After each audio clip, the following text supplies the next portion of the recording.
Hello and welcome to our Longhorns digital pregame show. I'm here with my friend Jake Garcia. We'll talk to Emily John Greco a little later, and I am Jeff Jones. And Jake, for the Longhorns, before we take a look ahead, we should take a look back, and it's been a rough month of October. 2 losses and a win that felt like a loss, and you could tell just by looking at these players, those games hurt. Yeah, players after the latest loss to TCU visibly upset after the game. I guess there are 2 schools of thought as to what you would prefer. Crying, being down shows that you care, I guess, but also as a football team, it's important never to get too high, never to get too low. We'll take a look now at some of the video of those dejected players. You had Keandre Coburn, Colin Johnson there, and then Malcolm Roach after the game, just all super disappointed about falling to TCU on the road. And so I asked Malcolm Roach earlier this week where he stands on all that. Is it good for this team to get so dejected after a loss and so high after a win? He said yes. In fact, it shows him that his teammates care, and ultimately he thinks down the road it's going to lead to better times. You could tell how much somebody's invested to them, how bad they feel after a loss. You know, I feel hard after every loss because, like I said, we put in so much work year round. That's why I feel like you put in the work that we put in. When you lose, I'm devastated. When we win, I'm ecstatic because just the work, everything you put into it, all coming right. He's one of the captains on this team. He's their emotional, spiritual leader as well. After that loss, he pulled everyone together. You could call it a players-only meeting, and pretty much said, look, guys, we have a few more games to decide how this season is going to go. It's up for us to make sure it's in the positive direction. Yeah, and you know, Jake, speaking of positive, I think seeing what we saw there, those emotions after a loss, I do think that's a positive thing. I've been on various different types of football teams throughout my day, and the teams where I am playing alongside guys who I really care about, well, those are the times where you take the losses the hardest. So those relationships, friendships, really caring about each other, that's present on this year's Longhorns team. And their quarterback, another one of their captains, told us all about that earlier in the week. Those relationships should already be instilled in order to lead during times of adversity. So when you have that relationship, you can have great conversations with the people that you love and the people that you're trying to lead.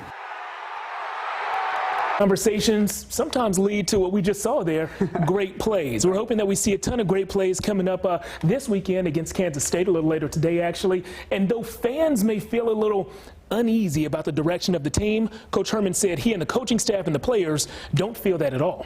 Maybe a little bit surprising, too, considering they've lost 2 of their last 3 games. And as you said, that 1 win felt like a loss. In fact, earlier in the week, someone had a Freudian slip and said the loss to Kansas. Well, it was actually a win, so... Coach corrected him real quick. Really quick, really quick. And so the Longhorns right now are still looking on the outside of the Big 12 championship. They no longer control their own destiny, which is kind of shocking to hear.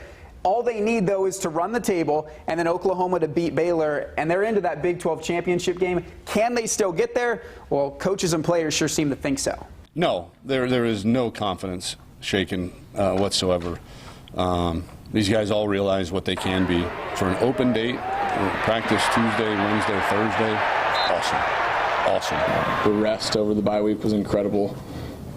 I know personally for me, I feel like I got sufficient sleep, got to rest, hang out with family, so I'm motivated and ready to get back to work. The guys are confident and well-rested, apparently. I'm joined by my friend Emily John Greco now. And Emily, in addition to being confident, well-rested, and ready for the next step, these guys are also healthier than they've been in a very long time. Yeah, Jeff, they really needed this bye week to get a lot of the guys healthier, including a guy that we haven't seen much of this year, Jordan Whittington. We can show you video of him now. He's only been around in a few games, only got 2 college passes, 0 college carries, but his teammates know how much of a beast he is. And we heard that he's probable for today's game. We're going to have to see later on if he is going to actually make an appearance. But like I said, his teammates know what he's capable of doing. Here's what they had to say on his possible return today. Obviously his athletic ability, but he's just a good dude off the field. I think that he can absolutely help us with his athletic ability and the talents that he has. He'd help anybody in the nation. Well, he's 18 years old, but he's just a freak on the field, so he's a good guy, good kid. Yeah, in college football, anytime one of your teammates calls you a freak on the field, it may sound weird, but that is a very, very good thing. We're hoping to see some of that Whittington freakish athletic ability along with some Sam Ehlinger magic, and if you combine those two things, well, you might get a UT win. Hopefully they can get a UT win because they need that. They just lost before this bye week, so they're coming off of an L, which isn't a ideal situation, but we're going to show you highlights from the TCU game now, and you know, that was a really tough one. They are now facing Kansas State today. Both teams are trying to get into that Big 12 championship that you mentioned earlier, so having these two tough teams in Austin both looking for a win. Kansas State coming off of 3 straight wins, including one against the Sooners, giving them the first loss of the season. This is going to be a really tough atmosphere for the Longhorns.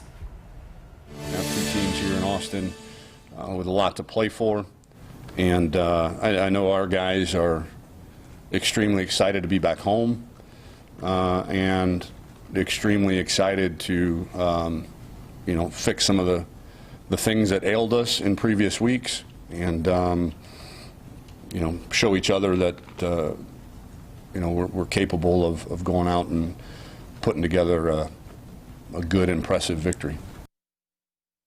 So that's what we're all hoping for today, a good, impressive victory, but we're going to have to wait and find out soon. Yeah, you know, Emily, a part of this UT team that we haven't touched on is the defense, and I think the reason we haven't talked about them is because, well, they haven't given us much reason to say good things about them. This could be exactly the matchup they need. K-State has the conference's worst passing offense.